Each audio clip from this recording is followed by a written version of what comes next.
എല്ലാവരും സുഖമായിരിക്കുന്നുണ്ടല്ലോ. എല്ലാവർക്കും അമ്മൂസ് ട്രാവലോഗിലേക്ക് ഒരിക്കൽ കൂടി സ്വാഗതം. അപ്പോൾ ഞാൻ തേംസ് നദിയിലത്തെ യാത്രേനെ പറ്റിയാണ് കഴിഞ്ഞ ലക്കത്തിൽ പറഞ്ഞിരുന്നത് അല്ലേ. അപ്പോൾ അതാ ഞങ്ങൾ വെസ്റ്റ് മിനിസ്റ്റർ ജെട്ടിയിൽ ബോട്ട് ജെട്ടിയിൽ ഇറങ്ങാനായി ഇരിക്കുന്നു. ബോട്ട് ജെട്ടിയിൽ ഇറങ്ങി നടക്കുകയാണ്.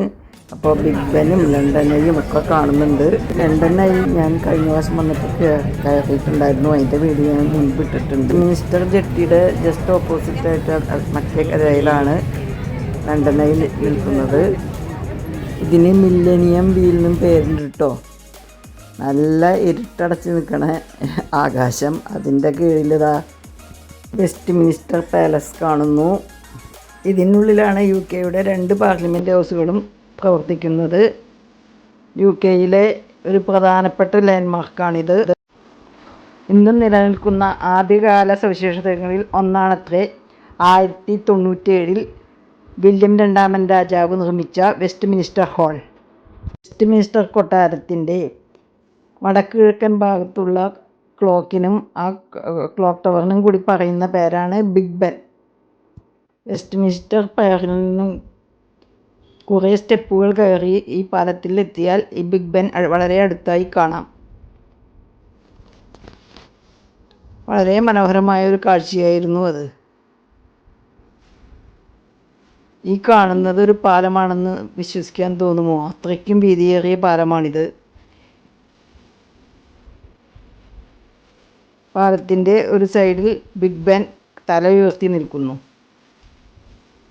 ബിഗ് ബെൻ എന്ന ഐക്കോണിക് ലാൻഡ്മാർക്കിനെ ആദ്യം ദി ക്ലോക്ക് ടവർ എന്നാണ് അറിയപ്പെട്ടിരുന്നത്. 2012 എലിസബത്ത് രാജ്ഞിയുടെ ചരിത്രപരമായ വജ്രജൂബിലിയുടെ ഓർമ്മയ്ക്കായി ഇതിൻ്റെ പേര് എലിസബത്ത് ടവർ എന്നും മാറ്റി. സാധാരണഗതിയിൽ ബിഗ് ബെൻ എന്ന് പറയുന്നത് ഈ ടവർ ആണെങ്കിലും ഇതിലെ ഏറ്റവും വലിയ ക്ലോക്കിനെയാണ് ബിഗ് ബെൻ എന്ന് ഉദ്ദേശിക്കുന്നത്. ഇതിൻ്റെ ഭാരം 13.7 ടൺ ആണ്. ഇംഗ്ലീഷ് വാസ്തുശില്പിയായ അഗസ്റ്റസ് പുഗിൻ ആണ് ഇത് രൂപകൽപ്പന ചെയ്തത്. ഇത് 1859 പൂർത്തീകരിച്ചത്. മറുകരയിലായി ഇതാ കാണുന്നു വേൾഡ് ഫേമസ് ലണ്ടൻ ഐ. അതിനെക്കുറിച്ച് ഞാൻ മുൻപൊരു വീഡിയോ ചെയ്തിട്ടുണ്ട്. 1999 ഡിസംബർ 31 ഉദ്ഘാടനം ചെയ്ത ഈ വീലിന് മില്ലേനിയം വീൽ എന്നും പേരുണ്ട്. നദിയിൽ കൂടി പോകുന്ന ഒരു ിൻ്റെ മുകളിലുള്ള പ്രതിമയാണിത്. ഇതുപോലെയുള്ള പ്രതിമകൾ 2018 യാത്രയിൽ യൂറോപ്പിൻ്റെ പല ഭാഗത്തും കണ്ടിരുന്നു. 96 മീറ്റർ ഉയരത്തിൽ സ്ഥിതി ചെയ്യുന്ന ബിഗ് ബെന്നിൽ നമ്മൾക്ക് എത്തണമെങ്കിൽ താഴത്തെ നിലയിൽ നിന്ന് 334 പടികൾ കയറേണ്ടി വരും. ബിഗ് ബെന്നിൻ്റെ കഥകൾ ഇനിയും ഒട്ടേറെ ഉണ്ട് കേട്ടോ പറയാൻ. അതൊന്നും പറഞ്ഞ് തീരില്ല. അത് ഞാൻ വേറൊരു വീഡിയോ പറ്റുമെങ്കിൽ ചെയ്യാം. അതിനിടയിൽ ഇതാ ഞങ്ങളിവിടെ ഇരിക്കുമ്പോൾ ധാരാളം പ്രാവുകൾ നിർഭയം ഞങ്ങൾക്ക് ചുറ്റും ഇങ്ങനെ നടന്നുകൊണ്ടിരിക്കുന്നു. നദിയുടെ മറുകരയിലായിട്ട് ലണ്ടൻ ഐ. കാഴ്ചകൾ കാണാൻ നല്ല രസം. കുട്ടികളാണെങ്കിൽ പ്രാവിന് തീറ്റ കൊടുക്കാനും അവരുടെ പിന്നാലെ ഓടിക്കളിക്കാനും നിൽക്കുകയാണ്. പ്രാവുകൾക്കും തീരെ പേടിയൊന്നുമില്ല കേട്ടോ. വിവിധ രാജ്യക്കാരായ സഞ്ചാരികൾ ധാരാളം ഉണ്ട് അവിടെ കാഴ്ചകൾ കാണാൻ. ഇവിടെ ഇങ്ങനെ ഇരുന്നാൽ നേരം പോണത് അറിയില്ല കേട്ടോ. വിനോദസഞ്ചാര ബോട്ടുകളും യാത്രാ ബോട്ടുകളും ഇടതടവില്ലാതെ ഇങ്ങനെ പോയിക്കൊണ്ടിരിക്കുന്നുണ്ട്.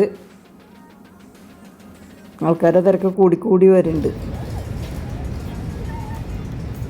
ഒറ്റ നോട്ടത്തിൽ തന്നെ നമുക്ക് കുറേ പാലങ്ങൾ കാണാൻ പറ്റും കേട്ടോ. ദൂരെയായിട്ട് ധാരാളം ബോട്ടുകൾ പോകുന്നുണ്ട്. ഊബർ ബോട്ടുകളും ക്രൂയിസ് ബോട്ടുകളൊക്കെ ആയിട്ട് ധാരാളം പോകുന്നുണ്ട്. കുറച്ച് നേരം അവിടെ നിന്ന് ക്ഷീണമൊക്കെ എത്തിയതിന് ശേഷം ഞങ്ങൾ സ്റ്റെപ്പ് കയറി പാലത്തിൻ്റെ എത്തി. അപ്പോൾ അവിടെ നിന്നുള്ള കാഴ്ചകൾ അതിനേക്കാൾ മനോഹരം. അടുത്തെത്തി കണ്ട കാഴ്ചകൾ വളരെ മനോഹരം. വളരെ വീതി കൂടിയ പാലം കേട്ടോ. റോഡ് അവിടെ നിന്നുള്ള റോഡ് പാലത്തുമ്മ കയറിയപ്പോഴുള്ള കാഴ്ചകൾ അതിലേറെ രസകരമാണ് കേട്ടോ. ധാരാളം കാഴ്ചകളുണ്ട് പാലത്തിൻ്റെ മുകളിലും. ഒരു പാലത്തിൽ നിൽക്കാമെന്ന് തോന്നില്ല, അതുപോലത്തെ കാഴ്ചകളാണ്.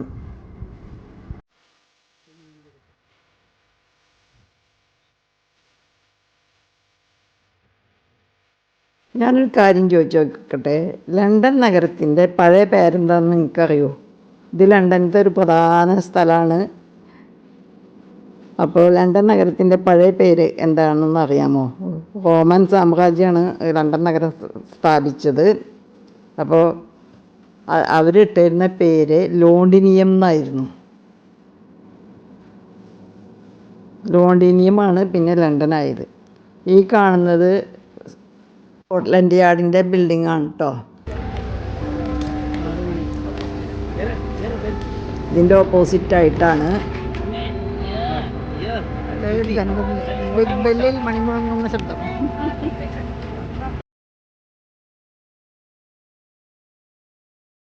അങ്ങനെ നടന്നു വരുമ്പോഴാണ് പഴയകാലത്തെ ടെലിഫോൺ ബൂത്ത് കാണുന്നത്. അവിടെ നിന്നപ്പോൾ ഞാനൊന്ന് ഫോൺ ചെയ്യാമെന്ന് വിചാരിച്ചു. ഈ മനോഹര കാഴ്ചകൾ പാലത്തുമെന്ന് കാണുമ്പോഴാണ് ഞങ്ങളൊരു പാകിസ്ഥാനി ഫാമിലി ഒരു ലണ്ടൻ അവരെ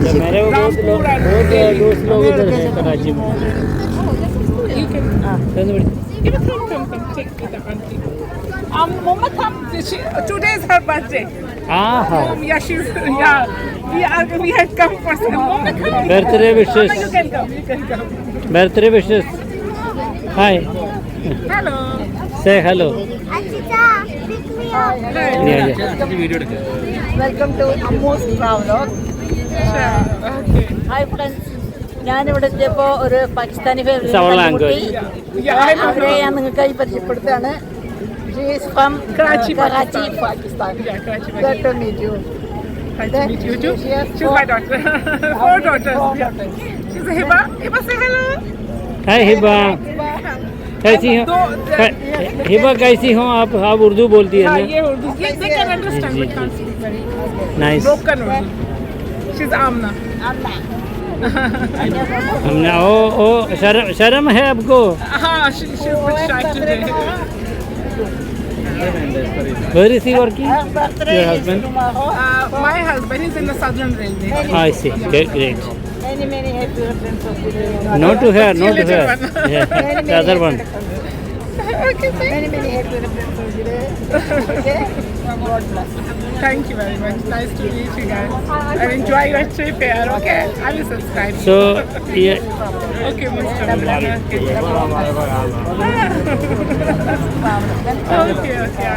How many subscribers? Okay. yes. Okay ji. Okay, thank खुदा you. Hafiz. Okay, bye. Bye. Enjoy your trip. Okay. അവിടെ നിന്ന് ഞങ്ങൾ പിന്നെ പാലത്തിൻ്റെ മറുകരയിലേക്ക് നടക്കുകയാണ്. നല്ല ഭംഗിയുള്ള കാഴ്ചകളുണ്ട്. ഒരു ഹോസ്പിറ്റലിൽ എത്തിയേക്കുന്നു. തോമസ് ഹോസ്പിറ്റൽ എന്ന വലിയൊരു ഹോസ്പിറ്റലാണിത്. ഹോസ്പിറ്റലിന് മുമ്പിൽ വലിയൊരു പാർക്കുണ്ട്. അപ്പോൾ നടന്ന് ക്ഷീണിച്ചതല്ലേ, അപ്പോൾ ഞങ്ങളവിടെ കുറച്ച് റെസ്റ്റ് എടുത്തു. ആ പാർക്കിലൊക്കെ ധാരാളം ആൾക്കാർ വന്നിരിക്കുന്നുണ്ട്. സത്യം പറഞ്ഞാൽ ഇവിടെ ധാരാളം കാഴ്ചകൾ വീഡിയോ പകർത്താനുണ്ടായിരുന്നു. പക്ഷേ എൻ്റെ ഫോണിൽ ചാർജ് കഴിഞ്ഞു തുടങ്ങി. അതുകൊണ്ട് ഞാൻ അധികം വീഡിയോ ഒന്നും എടുക്കുന്നില്ല. ഇവിടെ നിന്നുള്ള കാഴ്ച അതിലും മനോഹരമാണ്. കണ്ടില്ലേ, ദൂരെയായിട്ട് വെസ്റ്റ്മിൻസ്റ്റർ കൊട്ടാരം കാണുന്നത്. മഴക്കാറും സൂര്യപ്രകാശം മറിഞ്ഞും വരികയാണ്. നല്ല ഭംഗി. ഇപ്പോൾ മറുകരയിലായിട്ടാണ് വെസ്റ്റ്മിൻസ്റ്റർ കൊട്ടാരം കാണുന്നത്. അപ്പോൾ ഇന്നത്തെ യാത്ര നിങ്ങൾക്ക് എല്ലാവർക്കും ഇഷ്ടപ്പെട്ട് കാണുമെന്ന് വിശ്വസിക്കുന്നു. ഇനി ഇത്രയും ദൂരം ഞങ്ങൾക്ക് തിരിച്ച് നടക്കണം. എന്നിട്ട് വേണം പിന്നെ ട്രെയിൻ കയറി പോവാൻ. ധാരാളം കാഴ്ചകൾ ഇനിയും കാണിച്ചു തരാണ്ട്. പക്ഷെ ഞാൻ പറഞ്ഞല്ലോ, ചാർജ് കഴിഞ്ഞു തുടങ്ങിയേക്കണു. ഇതൊക്കെ ഹോസ്പിറ്റൽ കോമ്പൗണ്ടാണ് കേട്ടോ. അവിടെ നിന്ന് ആൾക്കാർ കയറി പോണതാണ്. ഇത് ഹോസ്പിറ്റൽ കോമ്പൗണ്ടിലുള്ള ഒരു പ്രതിമയാണ്. അപ്പോൾ ഇന്നത്തെ കാഴ്ചകൾ നിങ്ങൾക്ക് ഇഷ്ടപ്പെട്ട് കാണുമെന്ന് വിശ്വസിക്കുന്നു. ഇനിയും ധാരാളം കാഴ്ചകൾ നിങ്ങൾക്ക് മുമ്പിൽ എത്തിക്കാനുണ്ട്. അപ്പോൾ വീണ്ടും കണ്ടുമുട്ടുന്നതുവരേക്കും എല്ലാവരും സുഖമായിരിക്കും പ്രാർത്ഥിച്ചുകൊണ്ട് സസ്നേഹം, നിങ്ങളുടെ അമ്മു പിയങ്കോങ്ങാട്ടിൽ.